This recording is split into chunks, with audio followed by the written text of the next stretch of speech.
ಕೃಪಾಭರಿತನಾದ ನಮ್ಮ ತಂದೆಯಾದ ದೇವರೇ, ಎಲ್ಲಿವರೆಗೂ ನಿನ್ನ ಮಕ್ಕಳಾದ ನಾವು ಹಾಡುಗಳ ಮೂಲಕ, ಸ್ತೋತ್ರ ಬಲಿಗಳ ಮೂಲಕ ಸ್ತುತಿಸಿ, ಆರಾಧಿಸಿ, ಮಹಿಮೆಪಡಿಸಿ ನಿನ್ನನ್ನು ಘನಪಡಿಸುವಂಥ ಕೃಪೆ ನೀನು ಕೊಟ್ಟಿದ್ದಕ್ಕಾಗಿ ಸ್ತೋತ್ರ. ಕರ್ತನೇ, ನಿನ್ನ ಮಕ್ಕಳಪ್ಪ ಕೀರ್ತನೆ ಭಾಗದ ಮೂಲಕ, ಕಾಣಿಕೆ ಭಾಗದ ಮೂಲಕ ನಿನ್ನನ್ನು ಘನಪಡಿಸಿದ ಸಂದೇಶದ ಭಾಗ ನಮ್ಮನ್ನು ನೀನು ಆಶೀರ್ವದಿಸಿ, ನಮ್ಮೊಂದಿಗೆ ನೀನು ಮಾತನಾಡು. ನಮ್ಮೆಲ್ಲ ಬಲಹೀನತೆಗಳನ್ನ ನೀನು ತೆಗೆದಾಕು, ನಮ್ಮನ್ನು ಬಲಪಡಿಸಿ. Thank you Holi spirit of God. ಒಂದು ನಿಮಿಷ ನಾವೆಲ್ಲ ಕಣ್ಣುಗಳು ಮುಚ್ಚಿ, ದೇವರೇ ನಮ್ಮೊಂದಿಗೆ ನೀನು ಮಾತನಾಡು ಸ್ವಾಮಿ, ನೀನು ಮಾತನಾಡು ದೇವರೇ. Thank you Jesus. Thank you Holi spirit of God. Glorify Jesus. Glorify Jesus. ಹೃದಯದ ತುಂಬ ನಿನ್ನ ಜ್ಞಾಪಕ, ಅದನ್ನು ಬಿಟ್ಟ ಬೇರೇನಿಲ್ಲಪ್ಪ. ಲೋಕವೆಲ್ಲ ಹುಡುಕಿ ನಾ ಬಂದೆ, ಎಲ್ಲೂ ಸಿಗಲ್ಲ ನಿನ್ನಂತ ತಂದೆ. ಹೃದಯದ ತುಂಬ ನಿನ್ನ ಜ್ಞಾಪಕ, ಅದನ್ನು ಬಿಟ್ಟರೆ ಬೇರೇನಿಲ್ಲಪ್ಪ. ಲೋಕವೆಲ್ಲ ಹುಡುಕಿ ನಾ ಬಂದೆ, ಎಲ್ಲೂ ಸಿಗಲಿಲ್ಲ ನಿನ್ನಂತ ತಂದೆ.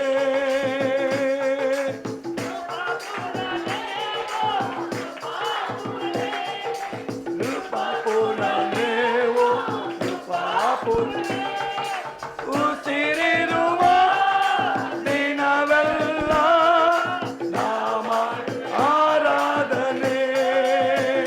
ನನ್ನ ಉಸಿರಿರುವ ದಿನವೆಲ್ಲ ನಾಮ ಆರಾಧನೆ. ಆರಾಧನೆ ಆರಾಧನೆ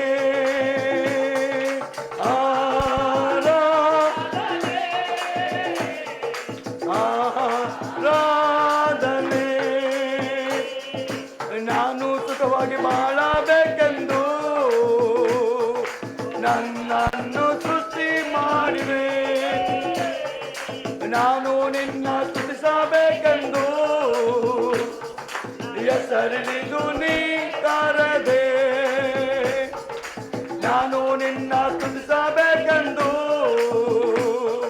ಹೆಸರಿನಿದು ನೀ ಕರೆದೆ. ನಾನು ಬೇಕೆಂದು ಹೆಸರಿನಿದು ನೀ ಕರೆದೆ.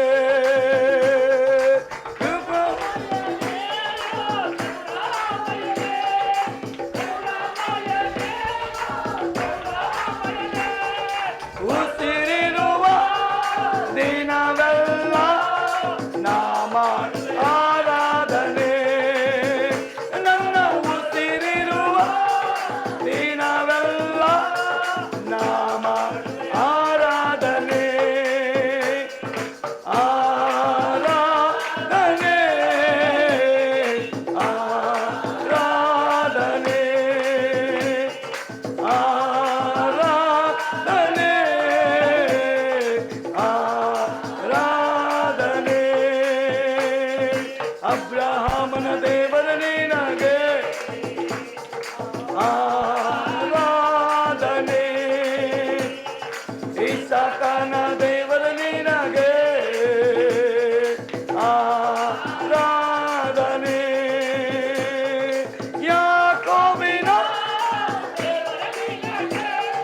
ಯಾಕೋಬಿನ ದೇವರ ನಿನಗೆ ಆರಾಧನೆ ಆರಾಧನೆ ಆರಾಧನೆ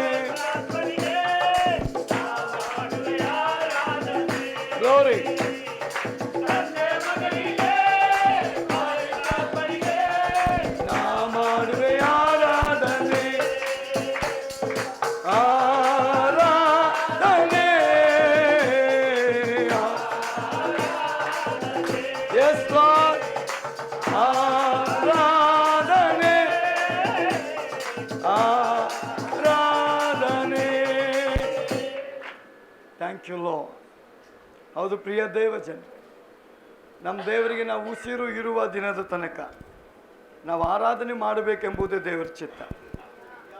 ಕರ್ತನ ಈ ಆರಾಧನೆಯಲ್ಲಿ ನಮ್ಮನ್ನು ನೀನು ಕೊಂಡು ತಂದಿರುವಾಗ ನಮ್ಮೊಂದಿಗೆ ನೀನು ಮಾತನಾಡು, ನಮ್ಮನ್ನು ಬಲಪಡಿಸು. ಎಲ್ಲ ಅಡ್ಡಿ ಆತಂಕಗಳು ಮುರಿಯಲ್ಪಡಿ. ನಿನ್ನ ಮಕ್ಕಳ ಆತ್ಮ ಪ್ರಾಣ ಶರೀರ ಯೇಸುವಿನ ನಾಮದಲ್ಲಿ ಕಟ್ಟಲ್ಪಡಿ. ಎಲ್ಲ ಡಿಸ್ಕರೇಜ್ಮೆಂಟ್, ಡಿಪ್ರೆಷನ್, ಮೈಂಡ್ ಡೈವರ್ಟ್ ಆಗುವಂಥದ್ದು ಯೇಸುವಿನ ನಾಮದಲ್ಲಿ ಕಟ್ಟಲ್ಪಡಿ. ನಿನ್ನ ನಾಮ ಮಹಿಮೆಗಾಗಿ ಒಬ್ಬೊಬ್ಬರನ್ನ ಆಶೀರ್ವದಿಸು. ನಾವು ಚಿಕ್ಕಯಿಂದಾಗಿ ಕೂಡಿ ಬಂದರು, ನೀನು ದೊಡ್ಡ ಕಾರ್ಯ ಮಾಡಿಸ್ತು. ಯೇಸುವಿನ ನಾಮದಲ್ಲಿ ಬೇಡ್ತೇನೆ ನಮ್ಮ ಜೀವಳ ತಂದೆ.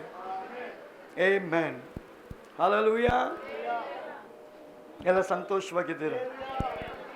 ಸೌಂಡ್ ಜಾಸ್ತಿ ಆಯಿತಾ ಕಡಿಮೆ ಆಯಿತಾ? ಕರೆಕ್ಟ್ ಇದೆಯಾ? ಸರಿ ಇದೆಯಾ? Okay, thank you. God bless you. ದೇವರು ನಿಮ್ಮನ್ನು ಆಶೀರ್ವದಿಸಲಿ. ಎಷ್ಟು ಜನ ಆರಾಧನೆಗೆ ಸಂತೋಷವಾಗಿ ಬಂದಿದ್ದೀರಿ? ಶಬ್ದ ಕಮ್ಮಿ ಆಯಿತು. ಹಲ್ಲೆಲೂಯಾ. ಓಕೆ, ನಾವು ಬೇಗ ಬೇಗ ದೇವರ ವಾಕ್ಯದ ಕಡೆಗೆ ಹೋಗೋಣ.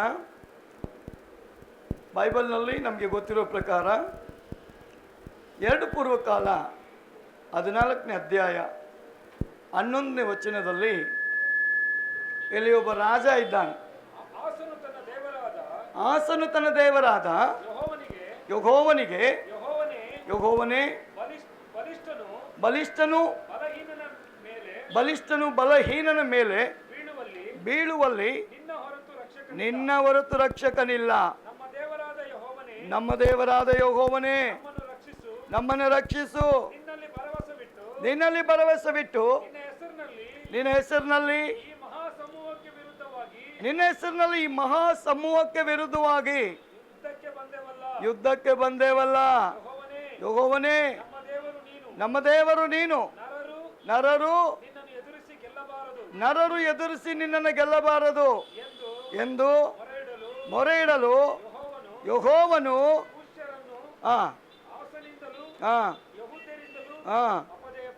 ಒಂದು ಹಲ್ಲೆಲೂಯಾ. ಇವನು ರಾಜ. ಅವನ ಹೆಸರೇನು? ಆಸನು. ಅರಸನು ಅಲ್ಲ, ಆಸನು. ಸಿಂಹಾಸನ. ಆಸನ ಹೆಸರಿನ ಅರ್ಥ ಏನು ಗೊತ್ತಾ? ಆಸನು ಅಂದರೆ ವೈದ್ಯ ಅಂತ. ಆಸನು ಅಂದರೆ ವೈದ್ಯ.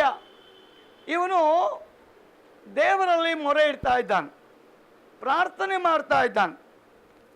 ಈ ಅಧ್ಯಾಯ ನೋಡುವಾಗ ಆಸನ ಪ್ರಾರ್ಥನೆ. 2 ರಾಜ್ಯದವರು ಇವನ ಮೇಲೆ ಯುದ್ಧಕ್ಕೆ ಬರ್ತಾ ಇದ್ದಾರೆ. ಐಥಿಯೋಪಿಯಾದವರು ಮತ್ತು ಲಿಬಿಯಾದವರು.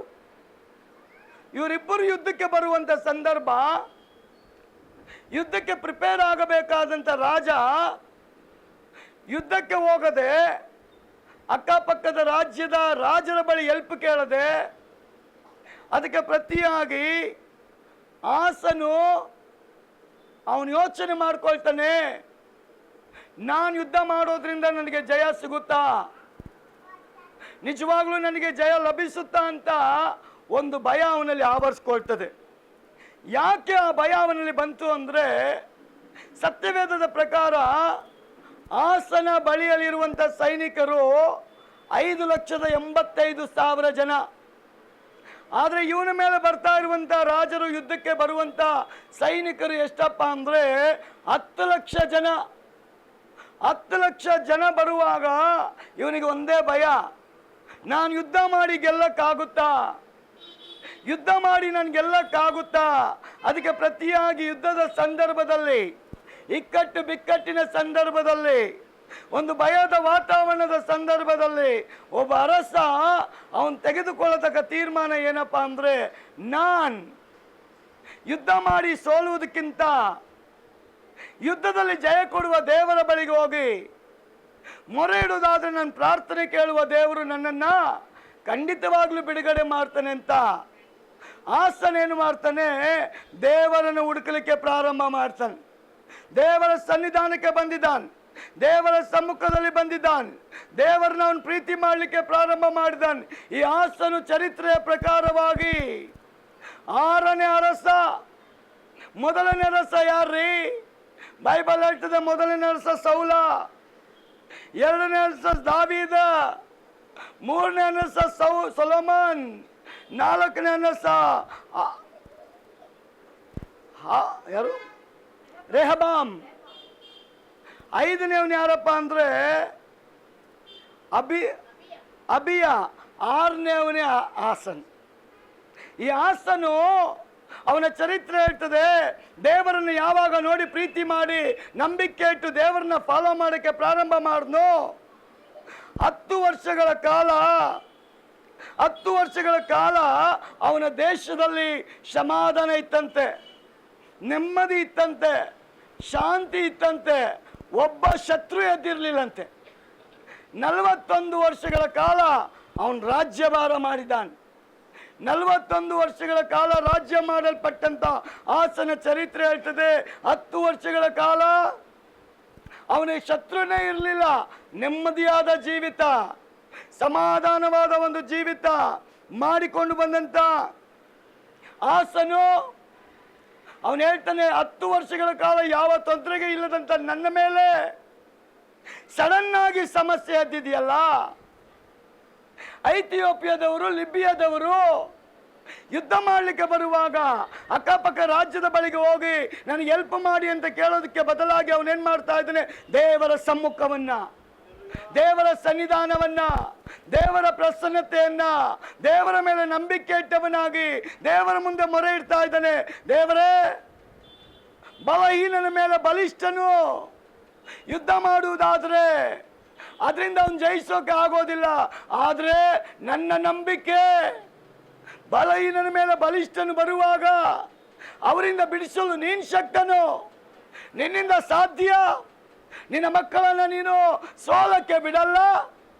ಆದ ಕಾರಣ ನಾನು ನಿನ್ನ ಬಳಿಗೆ ಬಂದಿದ್ದೇನೆ, ನನಗೆ ನೀನು ಬಿಡುಗಡೆ ಕೊಡಪ್ಪ.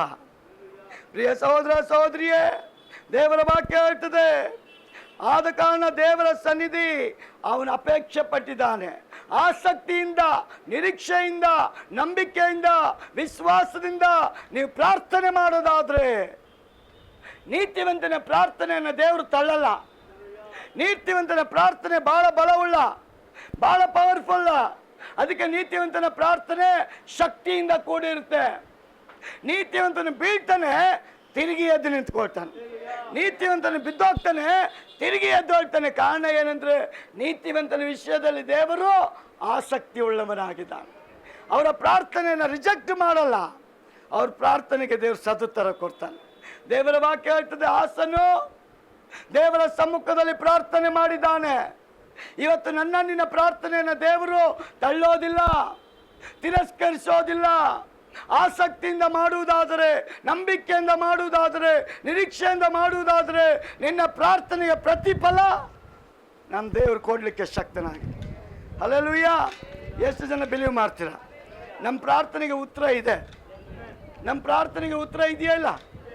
ನೀವು ಮಾಡಿ ನೋಡ್ರಿ, ಆಸಕ್ತಿಯಿಂದ ಉತ್ತರ ಖಂಡಿತ ಬರ್ತದೆ. ನಮ್ಮ ಪ್ರಾರ್ಥನೆ ಏಕಾಂತವಾಗಿ ನಮ್ಮ ಹತ್ರ ಇರಬೇಕು. ಕುಟುಂಬದ ಪ್ರಾರ್ಥನೆ ಇರಬೇಕು, ಸಭೆಯ ಪ್ರಾರ್ಥನೆ ಇರಬೇಕು, ಒಂದು ಕೂಟದ ಪ್ರಾರ್ಥನೆ ಇರಬೇಕು, ಉಪವಾಸದ ಪ್ರಾರ್ಥನೆ ಇರಬೇಕು. ಒಂದು ಐಕ್ಯತೆಯಾಗಿ ಕೂಟ ಮಾಡಿ ಪ್ರಾರ್ಥನೆ ಮಾಡುವಾಗ ಆ ಪ್ರಾರ್ಥನೆಯನ್ನು ದೇವರು ಸಮ್ಮತಿಸ್ತಾನೆ. ಆ ಪ್ರಾರ್ಥನೆಗೆ ದೇವರು ಸದುತ್ತರ ಕೊಡ್ತಾನೆ. ದೇವರ ವಾಕ್ಯ ಹೇಳ್ತದೆ, ನಮ್ಮ ದೇವರು ಚಿಕ್ಕ ಹಿಂಡಿ ಇಟ್ಕೊಂಡು ದೊಡ್ಡ ಕೆಲಸ ಮಾಡ್ತಾನ್ರಿ. ಗಿದ್ಯೋನ್ ಹತ್ರ 300 ಜನ ಇದ್ದಾರೆ, ಅವನು ಯುದ್ಧಕ್ಕೆ ಬರುವಂತ ಜನರ ಹತ್ರ 30,000 ಜನ ಇದ್ದಾರೆ. ಆದ್ರೆ ದೇವರು ಎಂತ ದೊಡ್ಡ ದೇವರು ಅಂದ್ರೆ, ನೀತಿವಂತನ ಪರವಾಗಿ ದೇವರು ನಿಂತ್ಕೊಳ್ತಾನೆ. ನೀತಿವಂತನ ಪ್ರಾರ್ಥನೆಗೆ ಸದುತ್ತರ ದೇವರು ಕೊಡ್ತಾನೆ. ಇಕ್ಕಟ್ಟಲ್ಲಿದ್ದೀರಾ, ಬಿಕ್ಕಟ್ಟಲ್ಲಿದ್ದೀರಾ, ಸೋತು ಹೋಗಿದ್ದೀರಾ, ಅನಾರೋಗ್ಯದಲ್ಲಿದ್ದೀರಾ, ಹಣದ ಕೊರತಲ್ಲಿದ್ದೀರಾ, ನಾನಾ ವಿಧವಾದ ಹೋರಾಟಗಳಲ್ಲಿ ನೀವು ಹಾದು ಹೋಗ್ತಾ ಇದ್ದೀರಾ, ಪ್ರಾರ್ಥನೆ ಬಿಡಬೇಡ್ರಿ. ಪ್ರಾರ್ಥನೆ ಜಯ ತರ್ತದೆ.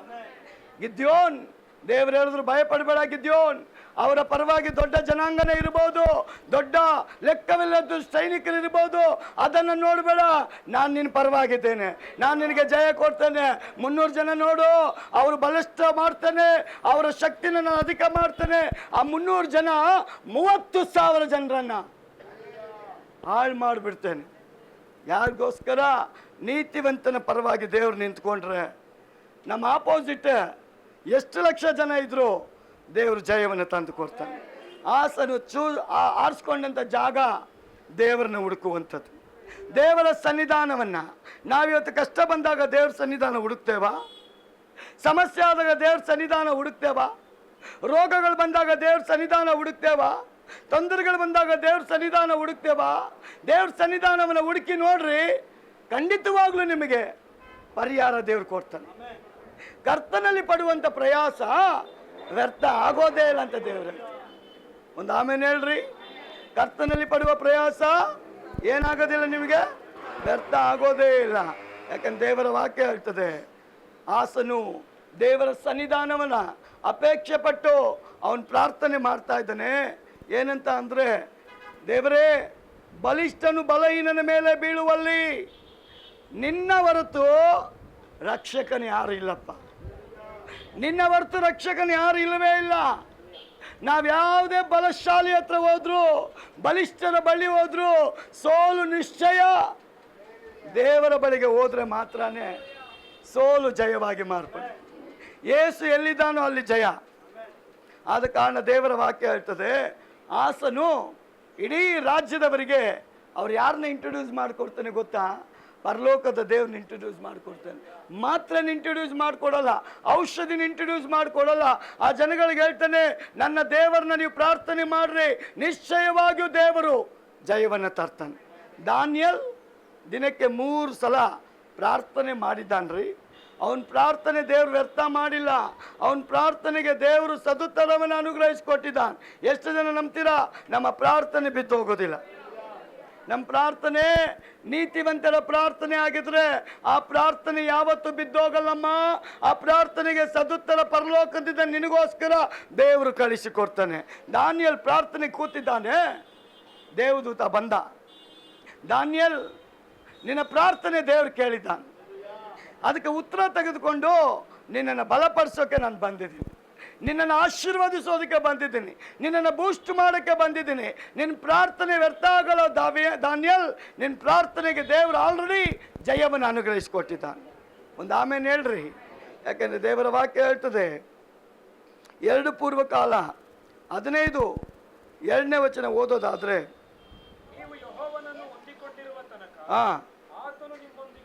ನೀವು ಯೆಹೋವನನ್ನು ಹೊಂದಿಕೊಂಡಿರುವ ತನಕ ಆತನು ನಿಮ್ಮೊಂದಿಗಿರುವನು.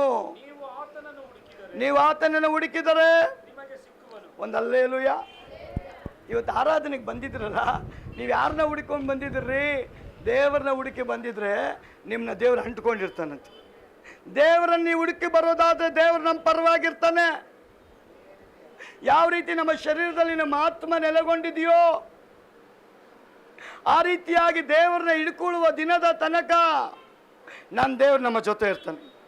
ಅದಕ್ಕೆ ಅವನು ಹೇಳ್ತಾನೆ, ನೀವು ಯೆಹೋವನನ್ನು ಹೊಂದಿಕೊಂಡಿರುವ ತನಕ ಆತ ನಿಮ್ಮೊಂದಿಗಿರ್ತಾನೆ. ನೀವು ಆತನನ್ನು ಹುಡುಕಿದರೆ ನಿಮಗೆ ಸಿಕ್ಕುವನು, ಆತನನ್ನು ಬಿಟ್ಟರೆ ಕಾಂಪ್ರಮೈಸೇ ಇಲ್ಲ ದೇವ್ರ ಹತ್ರ. ನೀನು ನನ್ನ ಹತ್ರ ಇದೆಯಾ, ನಾನು ನಿನ್ನ ಹತ್ರ ಇರ್ತೀನಿ. ನೀನು ನನ್ನ ಬಿಡ್ತೀಯಾ, ನಾನು ಹಿಂಗೆ ಬಿಟ್ಟು ಬಿಡ್ತೀನಿ. ಹದ್ದು ನೋಡಿದ್ದೀರಾ? ಹದ್ದು ನೋಡಿದ್ದೀರಾ? ಹತ್ರ ಹೋಗಿ ಯಾರೂ ನೋಡೋಲ್ಲ, ದೂರದಲ್ಲೇ ನೋಡೋಕ್ಕೆ ಸಾಧ್ಯ. ಹದ್ದದ ಸ್ವಭಾವ ಏನು ಗೊತ್ತಾ? ತಾನು ಮರಿ ಹಾಕಿದಾಗ ಆ ಮರಿಗಳಿಗೆ ಟ್ರೈನಿಂಗ್ ಕೊಡುತ್ತಂತೆ. ಗೊತ್ತಾ ಅದು ಹೆಂಗೆ ಕೊಡುತ್ತೆ ಅಂತ? ನಾವು ಮಗು ಹುಟ್ಟರೆ ಅದು 5 ವರ್ಷ ಆಗೋವರೆಗೂ ಸೊಂಟದ ಮೇಲೆ ಇಟ್ಕೊಂಡಿರ್ತೀವಿ. ಎಷ್ಟೋ ಮನೇಲಿ ಕೆಳಗೆ ಬಿಡಲ್ಲ, ಯಾರೆಲ್ಲ ಕೆಳಗೆ ಬಿಡಲ್ಲ. ಆ ಮಗು ದೊಡ್ಡದಾಗೋವರೆಗೂ ಸೊಂಟದ ಮೇಲೆ ಇರ್ತದೆ. ನಮ್ಮ ಮನೆ ಮುಂದೆ ಆ ಮಗುನ ನೋಡ್ತೀನಿ ನಾನು, ಅವ್ರು ರೋಡಲ್ಲೇ ಬಿಟ್ಟುಬಿಟ್ಟಿರ್ತಾರೆ.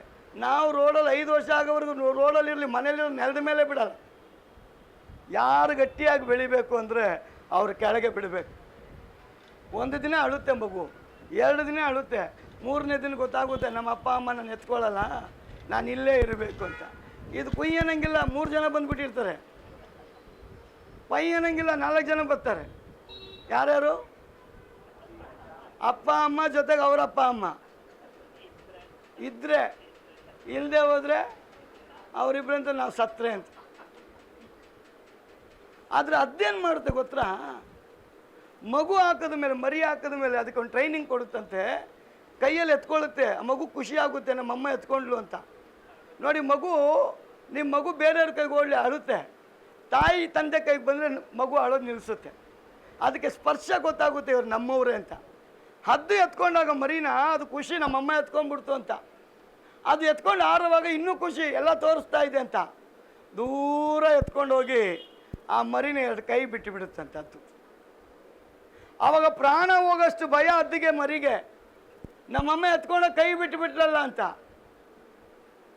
ಆದರೆ ನೋಡ್ರಿ, ಆ ಎತ್ತರವಾಗಿ ಎತ್ಕೊಂಡು ಹೋಗಿದ ಹದ್ದು ಮರಿನ ಕೈ ಬಿಟ್ಟಿದ ತಕ್ಷಣ ಬೀಳುವಂಥ ಹದ್ದು ಮರಿನ ಏನು ಮಾಡುತ್ತೆ, ಆ ಮರಿ ಇನ್ನೇನು ನೆಲಕ್ಕೆ ತಾಕಿ ಸಾಯಬೇಕು, ಸಡನ್ನಾಗಿ ಬಂದು ಆ ಹದ್ದು ತನ್ನ ಕೈಗಳಲ್ಲಿ ಮರಿನ ಹಿಡ್ಕೊಳ್ತದೆ.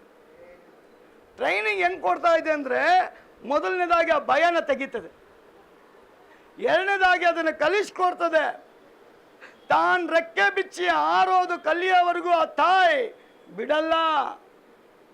ದೇವರ ವಾಕ್ಯ ಹೇಳ್ತದೆ, ಎಲ್ಲಿವರೆಗೂ ನಾವು ದೇವರನ್ನ ಗಟ್ಟಿಯಾಗಿ ಹಿಡ್ಕೊಳ್ತೇವೋ ಅಲ್ಲಿವರೆಗೂ ದೇವರು ನಮ್ಮ ಜೊತೆಲಿದ್ದು ನಮಗೆ ಎದುರಾಗಿ ಬರುವಂಥ ವೈರಿಗಳನ್ನು ನೀನು ಕೂಗುವಾಗ ಅವನು ಬಂದು ಯುದ್ಧ ಮಾಡ್ತಾನಂತೆ.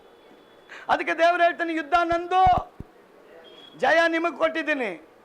ಯಾರು ನನ್ನನ್ನು ಅಂಟ್ಕೊಂಡಿರ್ತೀರೋ ಅವ್ರ ಜೊತೆ ನಾನು ಅಂಟ್ಕೊಂಡಿರ್ತೀನಿ.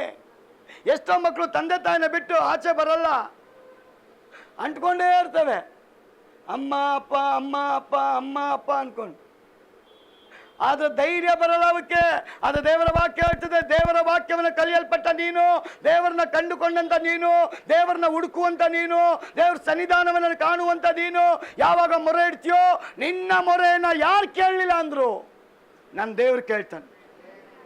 ನಿನ್ನ ಪ್ರಾರ್ಥನೆಯನ್ನು ಈ ಲೋಕದವರು ತಿರಸ್ಕಾರ ಮಾಡ್ಬೋದು, ಅದು ದೇವರಿದ್ದಾನಲ್ಲ ಎಲ್ಲರ ಪ್ರಾರ್ಥನೆ ಕೇಳ್ತಾನೆ. ಯಾರ ಪ್ರಾರ್ಥನೆಯನ್ನು ರಿಜೆಕ್ಟ್ ಮಾಡಲ್ಲ. ನಂಬಿಕೆಯಿಂದ ಮಾಡುವ ಪ್ರಾರ್ಥನೆಗೆ ಸದುತ್ತರ ಖಂಡಿತವಾಗ್ಲೂ ಬಂದೇ ಬರುತ್ತೆ. ಅದಕ್ಕೆ ಭಕ್ತನ ಹೇಳ್ತಾನೆ, ನೀವು ಯೆಹೋವನನ್ನ ಹೊಂದಿಕೊಂಡಿರುವ ತನಕ ಆತನು ನಿಮ್ಮೊಂದಿಗಿರುವನು. ನೀವು ಆತನನ್ನು ಹುಡುಕಿದರೆ ನಿಮಗೆ ಸಿಕ್ಕುವನು. ನೀವು ಅವನನ್ನು ಹಿಡ್ಕೊಂಡ್ರೆ ಅವನಿರ್ತಾನೆ, ಬಿಟ್ಟು ಬಿಟ್ಟರೆ ಅವನು ನಿಮ್ಮನ್ನು ಬಿಟ್ಟು ಬಿಡ್ತಾನೆ. ಒಂದು ಪೂರ್ವಕಾಲ 28:9 ದಾವೀದ ತನ್ನ ಮಗನಾದ ಸೊಲೊಮೋನನಿಗೆ, ನನ್ನ ಮಗನಾದ ಸೊಲೊಮೋನನೇ, ನೀನಂತೂ ನಿನ್ನ ತಂದೆಯ ದೇವರನ್ನು ಅರಿತುಕೊಂಡು, ನೋಡಿ ಹೆಂಗೆ ಸಂಪೂರ್ಣ ಹೃದಯದಿಂದಲೂ ಮನ ಸಂತೋಷದಿಂದಲೂ ಹಲ್ಲೆಲೂಯ ಆತನನ್ನೇ ಸೇವಿಸು. ಯೆಹೋವನು ಎಲ್ಲಾ ಹೃದಯಗಳಲ್ಲಿ ವಿಚಾರಿಸುವವನು, ಎಲ್ಲ ಮನ ಸಂಕಲ್ಪವನ್ನು ಬಲ್ಲವನು. ಒಂದು ಹಲ್ಲೆಲೂಯ. ಇದ್ದೀರಾ? ನಮ್ಗೆಲ್ಲರಿಗೂ ವಯಸ್ಸಾಗಿದೆಯಾ, ವಯಸ್ಸಾಗಿಲ್ವಾ? ಪಾಸ್ಟರ್ ನಿಮಗಾಗೈತೆ, ನನಗಿನ್ನೂ ಆಗಿಲ್ಲ ಪಾಸ್ಟರ್. ಆತ್ಮಿಕ ವಿಷಯದಲ್ಲೂ ನಮಗೆ ವಯಸ್ಸಾಗುತ್ತೆ. ಪ್ರಾರ್ಥನೆ ಮಾಡ್ದಂಗೆಲ್ಲ ದೇವರ ಅನುಭವನ ಕೊಂಡು ತರ್ತಾನೆ. ಆತ್ಮಿಕ ಜೀವಿತದ ವಿಶ್ವಾಸಿಗಳೇ, ನಿಮ್ಮ ಲೈಫಲ್ಲಿ ಅನುಭವ ಆದಷ್ಟು ನೀವು ಕಲಿತೀರ. ಅನುಭವನೇ ಆಗಿಲ್ಲ ಅಂದರೆ ನೀವು ಕಲಿಯೋಕ್ಕಾಗಲ್ಲ. ಅದಕ್ಕೆ ತಂದೆ ದಾವೀದ ಯಾವ ಕಾಲದಲ್ಲಿ ತನ್ನ ಮಗನಿಗೆ ಮಾತಾಡ್ತಾ ಇದ್ದಾನೆ ಅಂದರೆ, ಲೋಕದ ಯಾತ್ರೆ ಬಿಟ್ಟು ಹೋಗುವ ಟೈಮ್, ಅವನು ನಿದ್ರೆ ಮಾಡೋ ಟೈಮ್, ಜೀವನದ ಯಾತ್ರೆಯನ್ನು ಮುಗಿಸುವಂಥ ಒಂದು ಟೈಮ್, ಸತ್ತೋಗೋ ಒಂದು ಟೈಮ್ನಲ್ಲಿ ದಾವೀದ ಲೋಕವನ್ನು ಬಿಟ್ಟು ಹೋಗುವಂಥ ಸಂದರ್ಭದಲ್ಲಿ ತನ್ನ ಮಗನಾದ ಸೊಲೊಮೋನನಿಗೆ ಹೇಳ್ತಾನೆ, ಸೊಲೊಮೋನನೇ, ನಿನ್ನ ತಂದೆಯ ದೇವರನ್ನು ನೀನು ಗಟ್ಟಿಯಾಗಿ ಹಿಡ್ಕೊಳ್ಳಪ್ಪ. ನಾನು ಅವನ್ನ ಅರಿತಿದ್ದಾಯ್ತು, ಆರಾಧನೆ ಮಾಡಿದ್ದಾಯ್ತು, ವಿಶ್ವಾಸದಲ್ಲಿ ಇದ್ದಿದ್ದಾಯ್ತು, ನಿರೀಕ್ಷೆಯಲ್ಲಿ ಇದ್ದಿದ್ದಾಯ್ತು, ನಂಬಿಕೆಯಲ್ಲಿ ಇದ್ದಿದ್ದಾಯ್ತು, ವಿಧೇಯನಾಗಿದ್ದಾಯ್ತು, ಪಶ್ಚಾತ್ತಾಪ ಪಟ್ಟಿದ್ದಾಯ್ತು. ಅವನ ಮಹತ್ವ, ಅವನ ಮಹಿಮೆ ಎಂಥದ್ದಂತ ನಾನು ಅರಿತುಕೊಂಡಿದ್ದೇನೆ. ಅವನು ಬಿಟ್ಟರೆ ಲೋಕದಲ್ಲಿ ಬೇರೆ ಯಾರಿಲ್ಲ. ನಿನ್ನನ್ನು ರಕ್ಷಿಸಬೇಕು ಅಂದರೆ ಅವನೊಬ್ಬನೇ ದೇವರು. ನಿನ್ನನ್ನು ಕಾಪಾಡಬೇಕಂದ್ರೆ, ರಕ್ಷಿಸಬೇಕಂದ್ರೆ, ಬಿಡಿಸ್ಬೇಕಂದ್ರೆ, ಎಲ್ಲ ಸಮಸ್ಯೆಗಳಿಂದ ಹೊರಗೆ ತರಬೇಕಂದ್ರೆ ಅವನು ಬಿಟ್ಟರೆ ನಿನಗೆ ಯಾರಿಲ್ಲ. ಆ ಅನುಭವ ನನಗಾಗಿದೆ.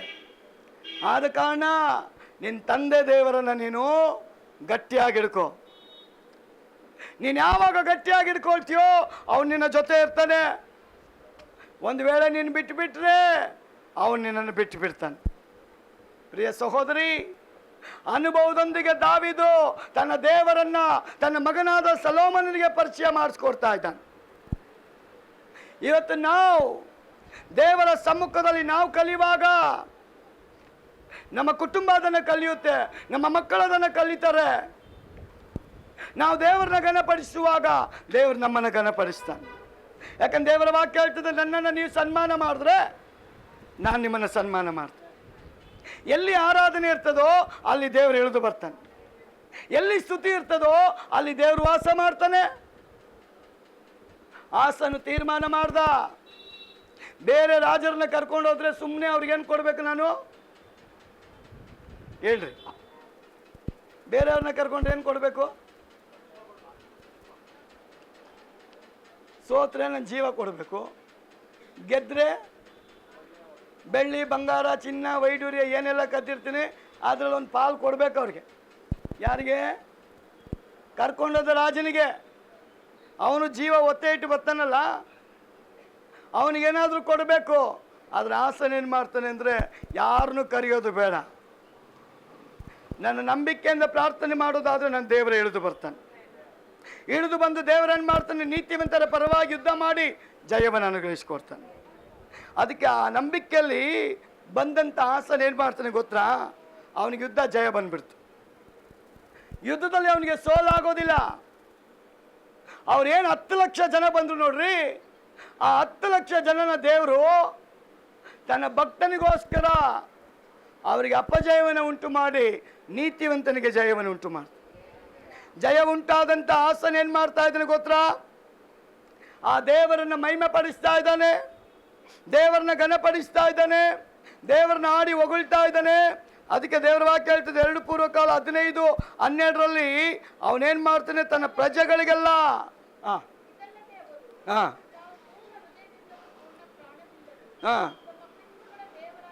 ತಮ್ಮ ಪಿತೃಗಳಾದ ದೇವರನ್ನ ಯೆಹೋವನನ್ನು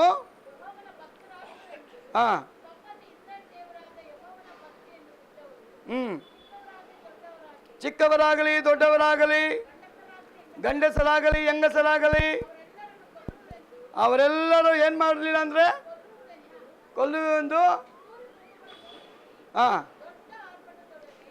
ತುತ್ತೂರಿ ಧ್ವನಿಯೊಡನೆ ದೊಡ್ಡ ಆರ್ಭಟದೊಡನೆ ಯೆಹೋವನಿಗೆ ಏನು ಮಾಡ್ತಾರೆ? ಒಡಂಬಡಿಕೆ ಮಾಡ್ಕೊಳ್ತಾರ್ರಿ.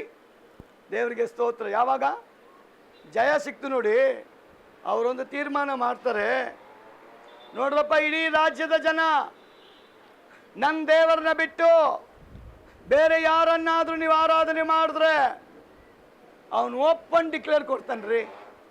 ಏನಂತ? ನನ್ನ ರಾಜ್ಯದವರು, ಎಲ್ಲ ಕುಟುಂಬದವರು, ಗಂಡಸರಾಗಲಿ ಹೆಂಗಸರಾಗಲಿ, ಚಿಕ್ಕವರಾಗಲಿ ದೊಡ್ಡವರಾಗಲಿ, ಯಾರೇ ಆಗಲಿ, ನನ್ನ ದೇವರನ್ನ ಆರಾಧನೆ ಮಾಡದೆ ನೀವು ಬೇರೆ ಯಾವುದನ್ನಾದ್ರೂ ಆರಾಧನೆ ಮಾಡಿದ್ದಲ್ಲಿ ನಿಮ್ಮನ್ನ ಕೊಂದಾಕಬೇಕಂತ ಅವನು ಯಾವ ರೀತಿ ಡಂಗುರ ಹೊಡಿಸ್ತಾನೆ? ತುತ್ತೂರಿ ಊದ್ತಾನಂತ್ರಿ, ಡಂಗೂರ ಹೊಡಿಸ್ತಾನಂತ್ರಿ. ಆ ರೀತಿಯಾಗಿ ಆಜ್ಞೆ ಮಾಡಿ ಇಡೀ ರಾಜ್ಯದ ಜನ ಒಡಂಬಡಿಕೆ ಮಾಡಿಕೊಳ್ತಾರೆ. ಇನ್ಮೇಲೆ ನಾವು ಆರಾಧನೆ ಮಾಡೋ ದೇವರು ಯೆಹೋವನೇ, ಅದನ್ನು ಬಿಟ್ಟು ಬೇರೆ ಕಡೆಗೆ ನಾವು ಹೋಗಲ್ಲ, ಅವನನ್ನೇ ನಾವು ಫಾಲೋ ಮಾಡ್ತೇವೆ, ಅವನ ಮೇಲೆ ನಾವು ನಂಬಿಕೆ ಇಡ್ತೇವೆ, ಅವನಲ್ಲೇ ನಾವು ಪ್ರಾರ್ಥನೆ ಮಾಡ್ತೇವೆ. ಎಂಥ ಸಮಯ ಸಂದರ್ಭ ಸ್ಥಿತಿಗತಿಗಳಾಗಿದ್ರು ದೇವರೊಬ್ಬನಿಗೆ ನಾವು ಘನಪಡಿಸ್ತೇವೆ ಅಂತ ಅವ್ರು ತೀರ್ಮಾನ ಮಾಡ್ತಾರೆ. ಯಾರು ಆ ರೀತಿ ಆರಾಧನೆ ಮಾಡೋದಿಲ್ವೋ ಅವ್ರು ಏನಾಗಬೇಕಂತೆ? ಸಾಯಲ್ಪಡಬೇಕಂತೆ, ಸತ್ತೋಗ್ಬೇಕು ಅಂತ ಆಸನು ಒಂದು ಆಜ್ಞೆ ಹೊರಡಿಸ್ತಾನೆ. 2 ಪೂರ್ವಕಾಲ 15:4 ಅವರು ತಮ್ಮ ಇಕ್ಕಟ್ಟಿನಲ್ಲಿ ಇಸ್ರಾಯೇಲ್ ದೇವರಾದ ಯೆಹೋವನ ಕಡೆಗೆ ತಿರುಗಿಕೊಂಡರು. ಯಾವಾಗಂತೆ ತಿರುಗಿಕೊಂಡಿದ್ದು? ಯಾವಾಗ? ಅವರು ಇಕ್ಕಟ್ಟಿನಲ್ಲಿ ಯಾರ ಕಡೆಗೆ ತಿರುಗಿಕೊಳ್ತಾ ಇದ್ದಾರೆ? ದೇವರ ಕಡೆಗೆ. ನಾವು ಇಕ್ಕಟ್ಟಿನಲ್ಲಿ ಯಾರ ಕಡೆ ತಿರುಗಬೇಕಂತೆ? ದೇವರ ಕಡೆಗೆ. ಅವ್ರ ಇಕ್ಕಟ್ಟಿನಲ್ಲಿ ದೇವರನ್ನ ಹುಡುಕಲ್ಪಟ್ಟ ನಿಮಿತ್ತ ದೇವರವ್ರನ್ನ ಜಯಕ್ಕೆ ನಡೆಸ್ತಾನೆ. ಇವತ್ತು ನಮಗೆ ಇಕ್ಕಟ್ಟು ಬಿಕ್ಕಟ್ಟು ಬರುವಾಗ ನಾವು ಯಾರ ಕಡೆಗೆ ಹೋಗಬೇಕು? ಆಚೆ ಈಚೆ ಹೋಗಬಾರ್ದ್ರಿ. ಪರಲೋಕದ ದೇವರ ಕಡೆಗೆ ಹೋಗಿ ನೋಡಿ, ನಿಮ್ಮ ಪ್ರಾರ್ಥನೆಗೆ ಜಯ ದೇವರು ಕೊಡ್ತಾರೆ. ಎಷ್ಟು ಜನ ನಂಬ್ತೀರಾ? ನಿಮ್ಮ ಪ್ರಾರ್ಥನೆಗೆ ಪವರ್ ಇದೆ ಅಂತ ಎಷ್ಟು ಜನ ನಂಬ್ತೀರಾ? ನಿಮ್ಮ ಪ್ರಾರ್ಥನೆ ಜೀವ ಇದೆ ಅಂತ ಎಷ್ಟು ಜನ ನಂಬ್ತೀರಾ? ಯೇಸುವಿನ ನಾಮದಲ್ಲಿ ಮಾಡುವ ಪ್ರಾರ್ಥನೆಗೆ ಜೀವ ಬರುತ್ತೆ. ಆಮೇಲೆ ಎಷ್ಟು ಜನ ಬಿಲೀವ್ ಮಾಡ್ತೀರಾ? ಪ್ರಾರ್ಥನೆ ಮಾಡಿ ಜಯ ಹೊಂದಿದ್ದೀನಿ. ತಮಿಳುನಾಡಲ್ಲಿ ಸ್ವಲ್ಪ ವರ್ಷಗಳ ಹಿಂದೆ ಮತಾಂತರ ಕಾಯ್ದೆ ಜಾರಿಗೆ ತಗೊಂಬಂದ್ರು. ಯಾರೆಲ್ಲ ಕ್ರೈಸ್ತ ಧರ್ಮಕ್ಕೆ ಮತಾಂತರ ಆಗ್ತಾರೋ ಅವರಿಗೆ 5 ವರ್ಷ ಶಿಕ್ಷೆ, 20,000 ದಂಡ. ಇದನ್ನು ರಾಜ್ಯ ಸರ್ಕಾರದವರು ಆ ಮಂತ್ರಿ ಆಜ್ಞೆ ಮಾಡಿಬಿಟ್ರು. ಮಾಡಿದಾಗ ಎಲ್ಲ ಸಭೆಯವರು, ಸೇವಕರುಗಳು, ವಿಶ್ವಾಸಿಗಳು ಮೆರಿನಾ ಬೀಚಿನಲ್ಲಿ ಒಂದು ಮೀಟಿಂಗ್ ಏರ್ಪಡಿಸ್ತಾರೆ. ಆ ಮೀಟಿಂಗ್ ಏನಪ್ಪ ಅಂದರೆ, ಕ್ರೈಸ್ತ ಸಭೆಗಳಿಗೆ ವಿರುದ್ಧವಾಗಿ ಎದ್ದಿರುವಂಥ ಆಜ್ಞೆಯನ್ನು ಮುರಿಯುವುದಕ್ಕೋಸ್ಕರ ಉಪವಾಸದೊಂದಿಗೆ ದೇವರ ಸಮ್ಮುಖದಲ್ಲಿ ಒಂದೇ ಮನಸ್ಸಿನಿಂದ 1,00,000 ಜನ ಸೇರಿ ಬರ್ತಾರೆ. ಯಾರು ಅಲ್ಲೆಲ್ಲೂ ಹೇಳಿ, ಅವ್ರು ತಾನೇ ಬಂದಿದ್ದು ಬ್ರದರ್, ನಾವು ಹೋಗಬೇಕಾಗೈತೆ. 1,00,000 ಜನ ಸೇರಿ ಬಂದರು. ಆ 1,00,000 ಜನ ಏನು ಮಾಡಿದ್ರು? ಒಮ್ಮನಸ್ಸಿನಿಂದ ಉಪವಾಸದಿಂದ ನಮ್ಮ ದೇವರ ರಾಜ್ಯಕ್ಕೆ ವಿರುದ್ಧವಾಗಿ, ಸಭೆಗೆ ವಿರುದ್ಧವಾಗಿ, ಸೇವೆಗೆ ವಿರುದ್ಧವಾಗಿ, ದೇವರ ರಾಜ್ಯಕ್ಕೆ ವಿರುದ್ಧವಾಗಿ ಎದ್ದೇಳುವಂಥ ದುಷ್ಟಾತ್ಮನ ಬಲವನ್ನ ಮುರಿಬೇಕಂತ ಒಮ್ಮನಸ್ಸಿನ ಮಾಡಿದ ಪ್ರಾರ್ಥನೆ ದೇವರು ದೊಡ್ಡ ಜಯ ತಗೊಂಡ್ಬರ್ತಾನೆ. ಹೆಂಗೆ ಅಂದರೆ, ಸ್ವಲ್ಪ ದಿನ ಆದಮೇಲೆ ಎಲೆಕ್ಷನ್ ಆಗುತ್ತೆ. ಎಲೆಕ್ಷನ್ ಆದಾಗ ಯಾವ ಮಂತ್ರಿ ಈ ಕಾನೂನನ್ನು ಅಲ್ಲಿ ಜಾರಿ ಮಾಡಿದ್ರೋ 1 ಸೀಟ್ ಅವ್ರಿಗೆ ಗೆಲ್ಲಲ್ಲ. ಸಂತೋಷ ಪಡ್ರಿ, ಎದ್ರುಕೊಂಡ್ಬಿಡ್ತಾ ಇದ್ರಪ್ಪ, ನಾವು ಅಲ್ಲೆಲ್ಲೂ ಏನು ಹಿಡ್ಕೊಂಡು ಹೋಗಿ ಒಳಗೆ ಹಾಕ್ಬಿಡ್ತಾರ. ನನ್ನ ಇಡೀ ನೀವು ಯಾವಾಗ ನಂಬ್ತಿರೋ ದೇವ್ರ ಕಾರ್ಯ ನೀವು ನೋಡಿ. ಅವ್ರು ಮಾಡಲ್ಪಟ್ಟ ಪ್ರಾರ್ಥನೆ ಸ್ವಲ್ಪ ದಿನಗಳ ನಂತರ ಆ ಎಲೆಕ್ಷನ್ನಲ್ಲಿ ಯಾರು ಈ ಒಂದು ಪರ್ಮಿಷನ್ ಯಾರು ಮಾಡಿದ್ರು, ಈ ಒಂದು ಕಾಯ್ದೆ ಪಾಸ್ ಮಾಡಿದ್ರು, 1 ಸೀಟ್ ಬರಲ್ಲ. ಆ ಕಮಿಟಿಲಿ ಆ ಪಕ್ಷದವರು ಒಂದು ಮೀಟಿಂಗ್ ಮಾಡ್ತಾರೆ. ನಾವಿಷ್ಟು ಪವರ್ಫುಲ್ ನಾವು, ನಮ್ಮನ್ನು ಯಾರು ಈ ರೀತಿಯಾಗಿ ಸೋಲಿಸಿದ್ದು? ಯಾವ ಪಕ್ಷದವ್ರು ಸೋಲಿಸಿದ್ದು? ನಾವು ಕೊಡುವಂಥ ಆಮಿಷಕ್ಕಿಂತ ಅಧಿಕವಾಗಿ ಅವರೇನು ಕೊಟ್ಟುಬಿಟ್ರು. ಎಲ್ಲ ರಾಜ್ಯಕ್ಕಿಂತ ತಮಿಳುನಾಡಲ್ಲಿ ಬೆನಿಫಿಟ್ ಜಾಸ್ತಿ. ಕಂಪ್ಯೂಟರ್ ಕೊಡ್ತಾರೆ, TV ಕೊಡ್ತಾರೆ, ಏನೇನು ಕೊಡ್ತಾರೆ ಅಂತ ಲೀಸ್ಟೇ ಹೇಳೋಕ್ಕಾಗಲ್ಲ. ಇವ್ರಿಗೆ ಒಂದೇ ಪ್ರಶ್ನೆ, ನಾವು ಕೊಡೋಕ್ಕಾಗದಂಥ ಬೆನಿಫಿಟ್ಗಳನ್ನ ಯಾರು ಕೊಟ್ಟು ಅವ್ರು ಗೆದ್ದಿದ್ದಾರೆ ಅಂತ. ಅದಕ್ಕೊಬ್ರು ಹೇಳ್ತಾರೆ, ಇಲ್ಲ ಇಲ್ಲ ಇಲ್ಲ ಇಲ್ಲ, ಇದು ಪಕ್ಷದವರ ತಂತ್ರ ಅಲ್ಲ, ನೀವು ಸೋಲಿಕ್ಕೆ ಕಾರಣ ಕ್ರೈಸ್ತರು. ನೀವು ಸೋಲಿಕ್ಕೆ ಕ್ರೈಸ್ತರು. ಕಾರಣ ಏನು? ಅವರೆಲ್ಲ ಒಂದು ತೀರ್ಮಾನ ಮಾಡಿದ್ರು.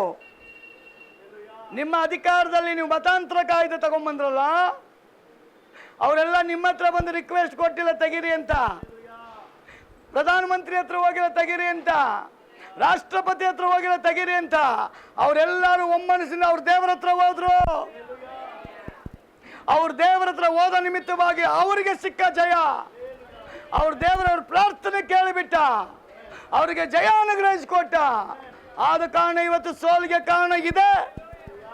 ಆಗ ಆ ಮಂತ್ರಿ ಎಲ್ಲ ಸೇವಕರ ಹತ್ರ ಹೋಗಿ ಐ ಆಮ್ ವೆರಿ ಸಾರಿ ಅಂತ ಹೇಳಿ ಆ ಕಾಯ್ದೆಗೆ ಅವ್ರು ತಪ್ಪಾಯಿತು ಅಂತ ಕೇಳ್ಕೊಳ್ತಾರೆ.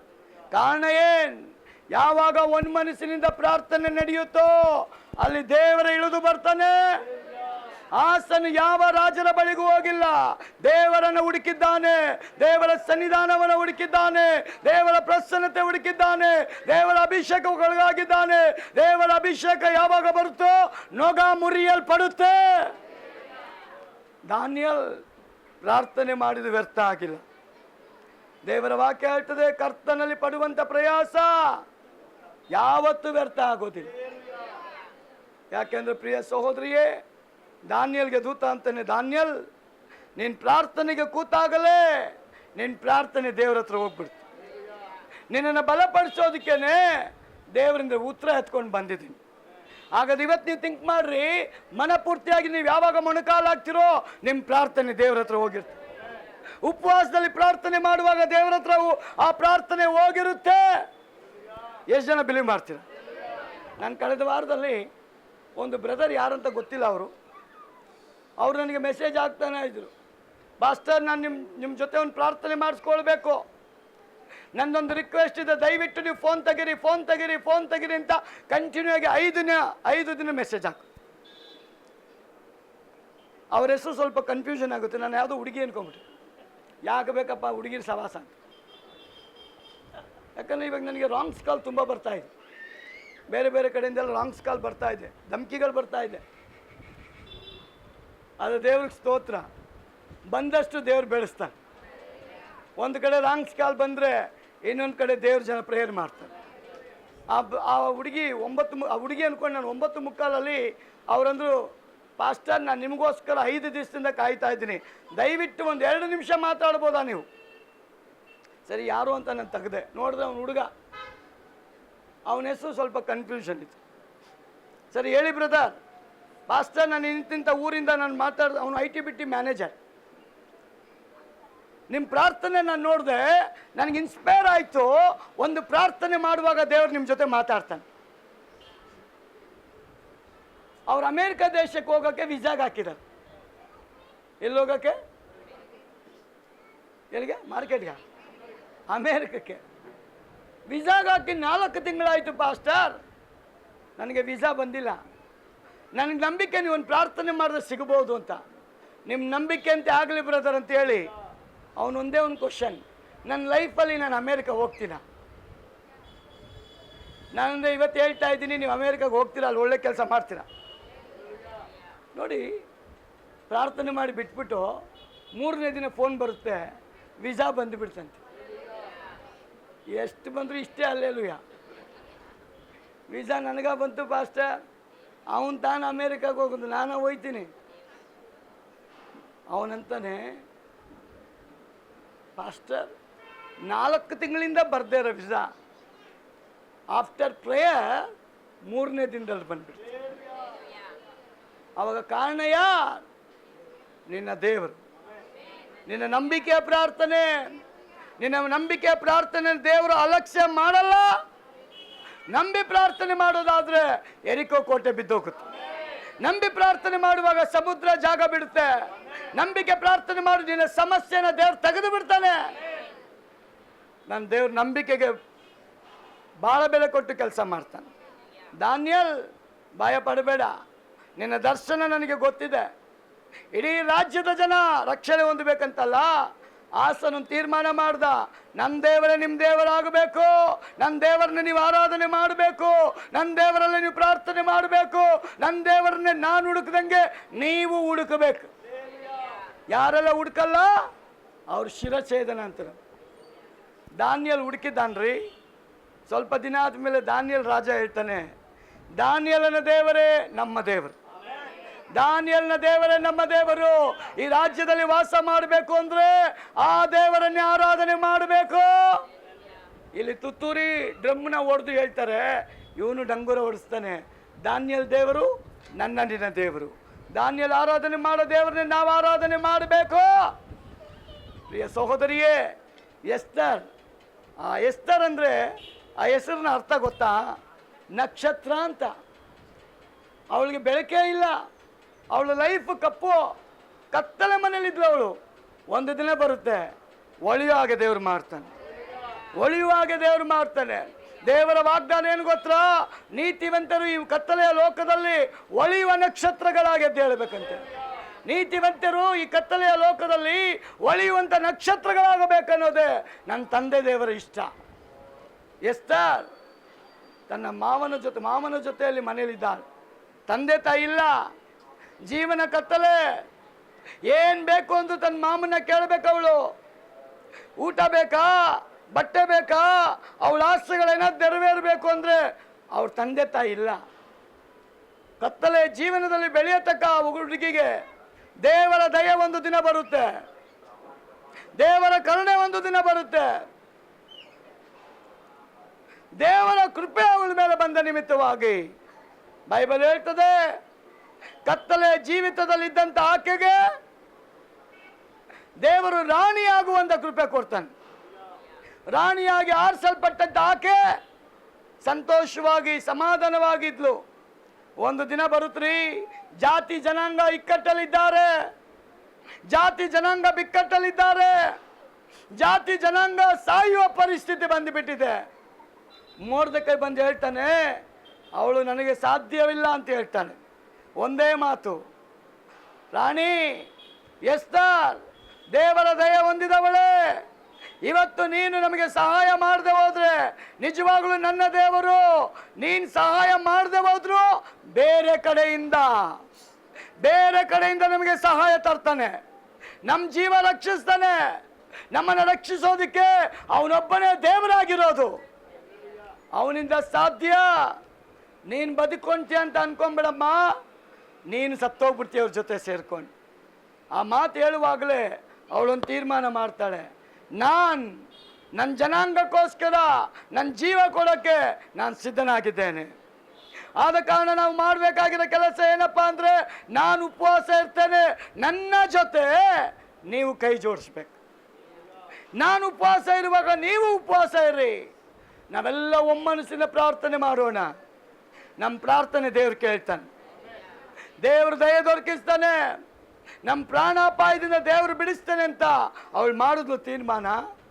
ದೇವರ ವಾಕ್ಯ ಹೇಳ್ತದೆ, ಗುಂಡಿ ತೋಡಲ್ಪಟ್ಟವನು ಗುಂಡಿ ಒಳಗೆ ಹೋಗಬೇಕಾಗದವನು ಅರಮನೆಯಲ್ಲಿದ್ದಾನ್ರಿ. ಪ್ರಿಯ ಸಹೋದರಿಯೇ, ನಿನ್ನನ್ನು ಗುಂಡಿ ಒಳಗೆ ಹಾಕಲ್ಪಟ್ಟಂಥ ಜನ ನಿನ್ನ ಮುಂದೆ ಬಂದು ಕೈ ಚಾಚ್ತಾರೆ. ಯೋಸೇಫನ ಲೈಫ್ ಹಂಗೆ ಆಗಿದ್ದು. ಅವನ ಕನಸು ಹೇಳ್ತಾನೆ, ಅದನ್ನು ಯಾರು ಒಪ್ಪಲ್ಲ.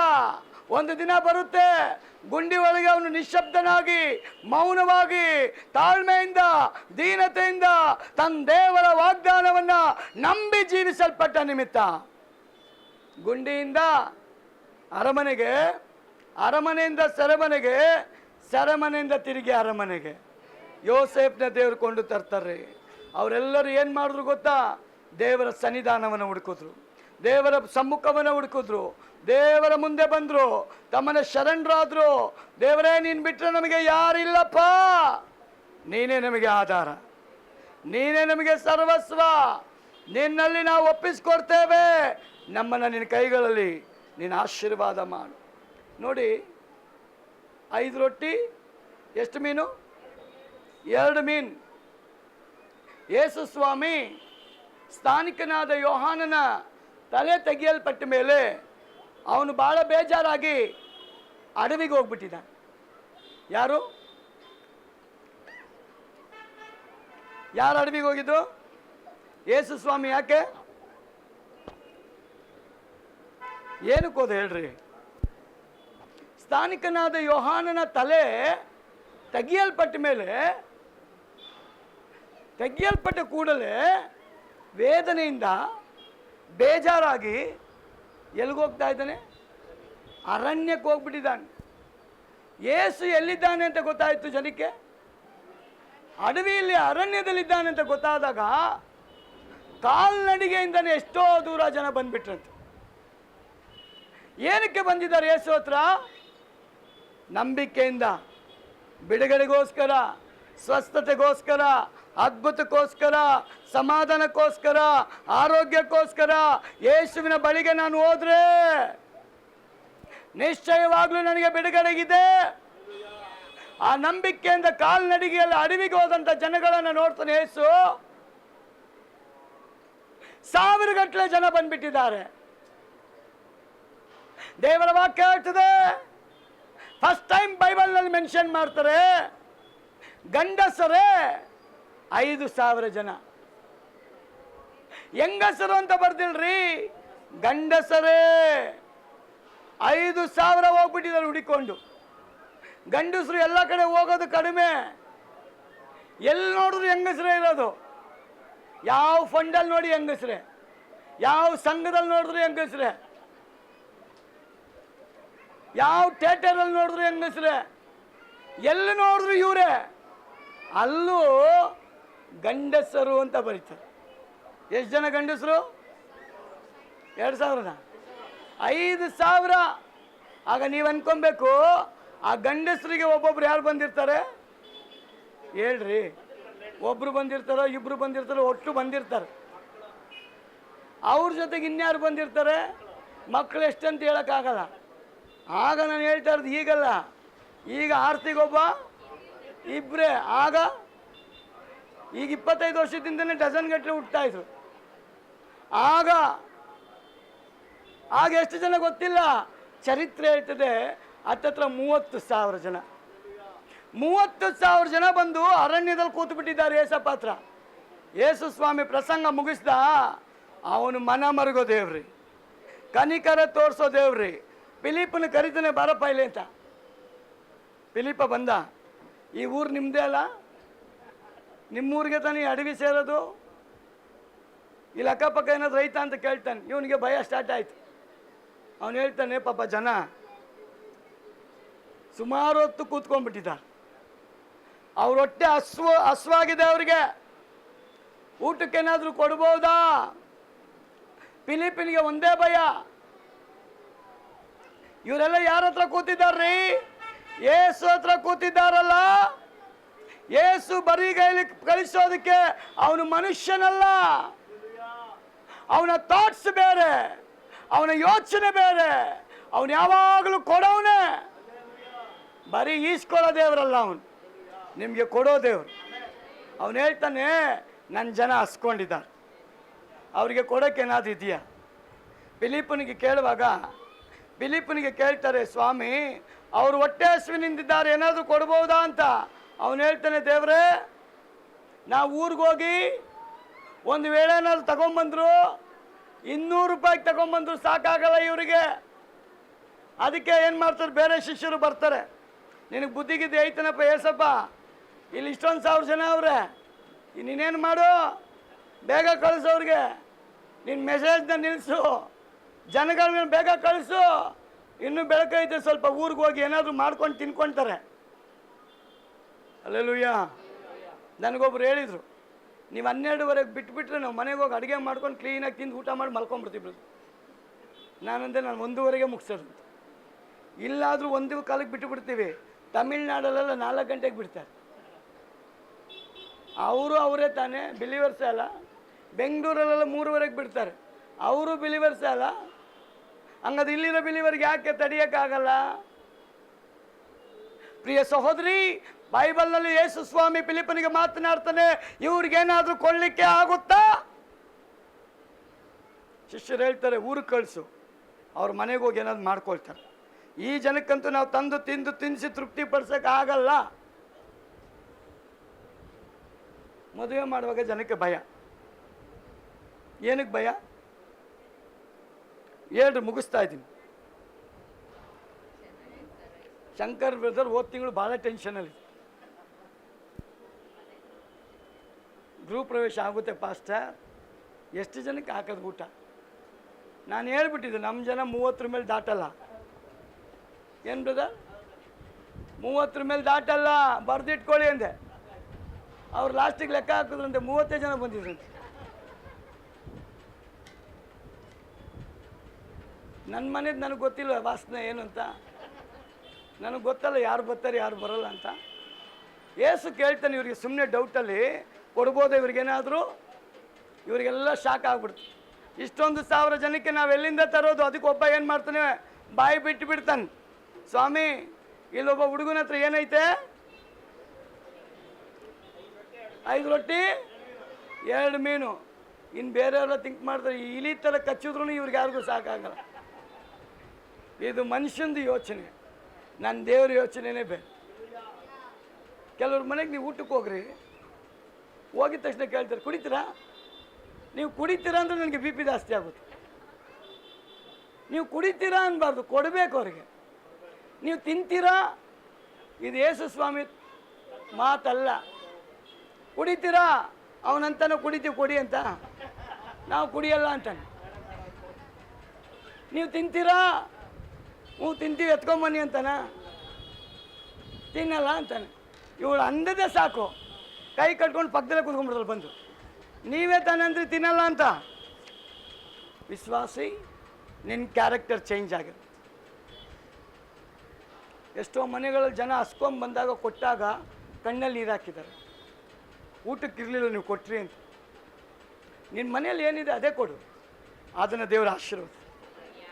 ಊಟಕ್ಕೆ ಯಾರು ಬರ್ತಾರೆ ಅಂದರೆ ನೀನು ಇಲ್ಲಿ ಇಲ್ಲಿ ಅಂದರೆ ಇಲ್ಲಿ ಹೊಟ್ಟೆ ಒಳಗೆ ನೀವೇನು ಮಾಡ್ಕೊಬಾರ್ದು, 2 ಗಂಟೆಗೆ ಬಂದುಬಿಟ್ಲು ಕರೆಕ್ಟಾಗಿ ಅಂತ. ಹಿಂದೂಗಳು ಎದುರ್ತಾರೆ, ಆ ಟೈಮಲ್ಲಿ ದೇವರೇ ಬಂದ ಅಂತ. ಅದಕ್ಕೆ ಭಿಕ್ಷದವರಿಗೆ ಅವರು ಒಂದು ಕಾಲದಲ್ಲಿ, ಈ ಕಾಲದಲ್ಲ, ಒಂದು ಕಾಲದಲ್ಲಿ ಮನೆಯಲ್ಲಿ ಒಂದು ಇಡೀ ಅಕ್ಕಿನ ಅವ್ರು ಕೊಡ್ತಾಯಿದ್ರು, ಇಲ್ಲ ಕಾಸು ಕೊಡ್ತಾಯಿದ್ರು, ಇಲ್ಲ ಏನಾದರೂ ಒದಗಿಸ್ತಾಯಿದ್ರು. ಯಾಕೆಂದರೆ ದೇವ್ರು ಯಾವ ರೂಪದಲ್ಲಿ ಬಂದ್ಬಿಡ್ತಾನೆ ಗೊತ್ತಿಲ್ಲ ಅಂತ. ಈಗ ಕುಡ್ಕುರೆ ಬರೋದು, ಈಗ ನೀವು ನೋಡೇ ಕೊಡಬೇಕು. ಇಲ್ಲಾಂದರೆ ಆಡ್ದವನು ಪಾಪ, ಮಾಡ್ದವನು ಪಾಪ, ಆಡ್ದವನು ಬಾಯಿಲಿಂದ ಸುತ್ಕೊಂಡ್ಬಿಡ್ತದೆ ಅಯ್ಯೋ ಅಂದರೆ. ಆದ ಕಾರಣ ಯೇಸು 5 ರೊಟ್ಟಿ 2 ಮೀನನ್ನ ತಗೊಂಬನ್ರಿ ಅಂತಾನೆ. ಶಿಷ್ಯರಿಗೆಲ್ಲ ಡೌಟು, ಏನು ಮಾಡ್ಬೋದಪ್ಪ ಏಸಪ್ಪ, ಏನು ಮಾಡ್ಬೋದಪ್ಪ ಏಸಪ್ಪ. ಪ್ರಿಯ ಸಹೋದರಿ, ನಿನ್ನ ಕಣ್ಮುಂದೆ ಅದನ್ನು ತಗೊಂಬರ್ಬೇಕ್ರಿ.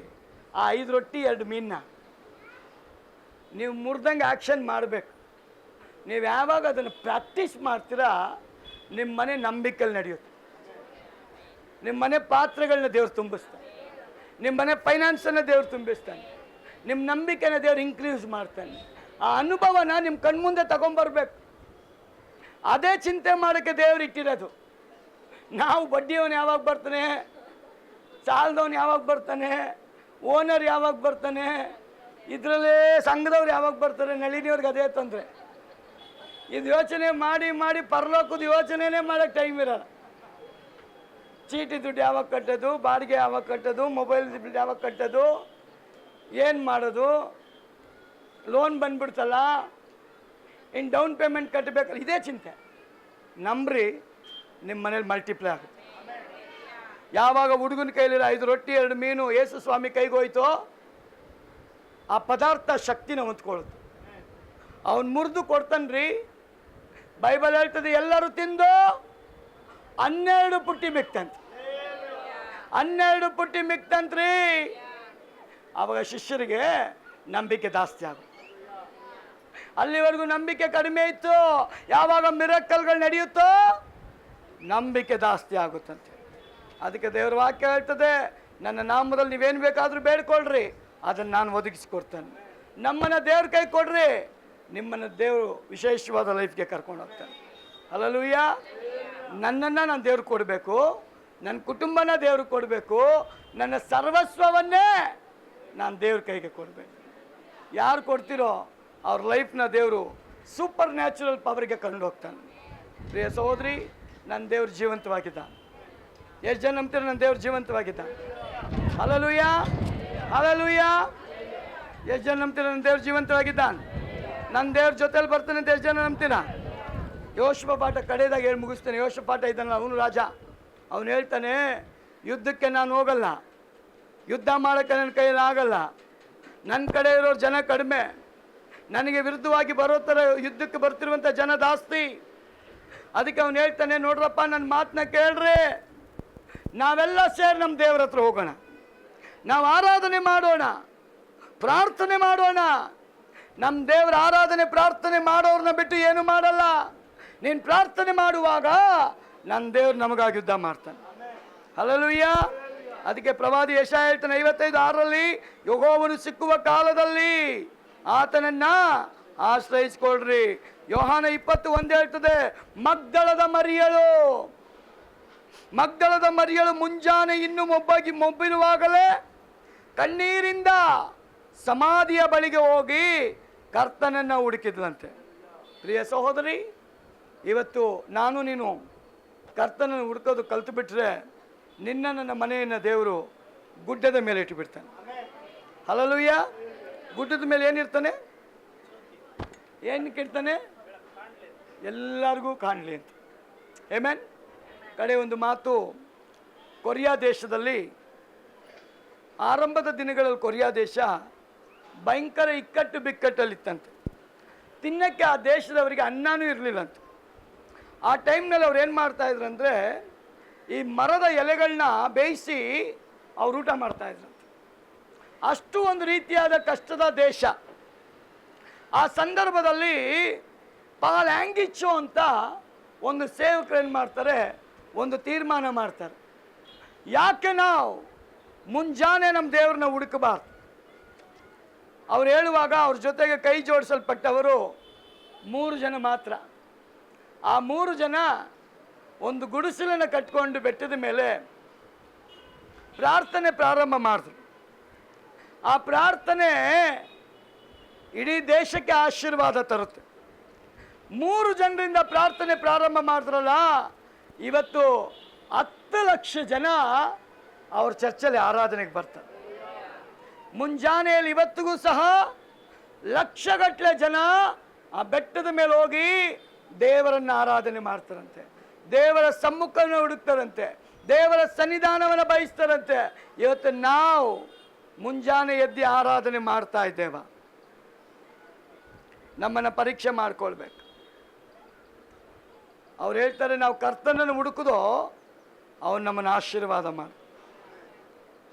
ಸಭೆಯೇ, ಈ ದಿನಗಳಲ್ಲಿ ನಾವು ನಮ್ಮ ದೇವರನ್ನ ಹುಡುಕಬೇಕು, ದೇವರ ಕಾರ್ಯವನ್ನು ಹುಡುಕಬೇಕು, ಪ್ರಾರ್ಥನೆಯಲ್ಲಿ ನಿರತರಾಗಿ ನಾವು ಜೀವಿಸಬೇಕು.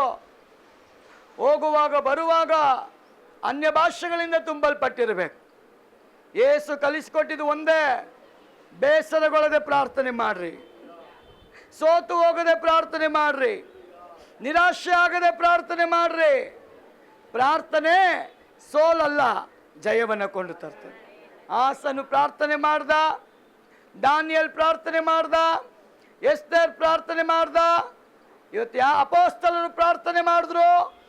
ಮಂಡಳಿಯ ಮನಸ್ಸು ಒಂದಾಗಿ ಪ್ರಾರ್ಥನೆ ಮಾಡುವಾಗ ಭೂಮಿ ಶೇಕ್ ಆಯ್ತಂತೆ. ಇವತ್ತು ನಾನು ನೀನು ಪ್ರಾರ್ಥನೆ ಮಾಡಿದ್ರೆ ನಮ್ಮ ಜಿಲ್ಲೆ, ನಮ್ಮ ರಾಜ್ಯ ದೇವ್ರು ಶೇಕ್ ಮಾಡಿಬಿಡ್ತಾನೆ. ಆದ ಕಾರಣ ಈ ಸಮಯದಲ್ಲಿ ನಾವು ಒಂದು ತೀರ್ಮಾನ ಮಾಡೋಣ, ನಾವು ಪ್ರಾರ್ಥನೆ ಮಾಡೋ ವೀರರಾಗಬೇಕು. ನಿಮ್ಮ ಪ್ರಾರ್ಥನೆ ಸೋಲನ್ನು ತರಲ್ಲ, ನಿಮ್ಮ ಪ್ರಾರ್ಥನೆ ಜಯವನ್ನು ತರ್ತದೆ. ನಿಮ್ಮ ಪ್ರಾರ್ಥನೆ ರೋಗಗಳನ್ನ ವಾಸಿ ಮಾಡ್ತು, ನಿಮ್ಮ ಪ್ರಾರ್ಥನೆ ಅದ್ಭುತಗಳನ್ನ ಮಾಡ್ತು, ನಿಮ್ಮ ಪ್ರಾರ್ಥನೆ ಆತ್ಮಗಳನ್ನ ದೇವರ ಮನೆಗೆ ಕೊಂಡು ತರುತ್ತೆ. ಪ್ರಾರ್ಥನೆ ಸಭೆಯನ್ನು ಗಟ್ಟಿ ಮಾಡುತ್ತೆ. ಪ್ರಾರ್ಥನೆ ಒನ್ನಸ್ ತಗೊಂಬರ್ತದೆ. ಒಂದು ಮನಸ್ಸು ಎಲ್ಲಿ ಬರ್ತದೋ ಅಲ್ಲಿ ದೇವರ ಕಾರ್ಯಗಳು ನಡೆ. ನಾವೆಲ್ಲ ಎದ್ದು ನಿಂತ್ಕೊಳ್ಳೋಣ.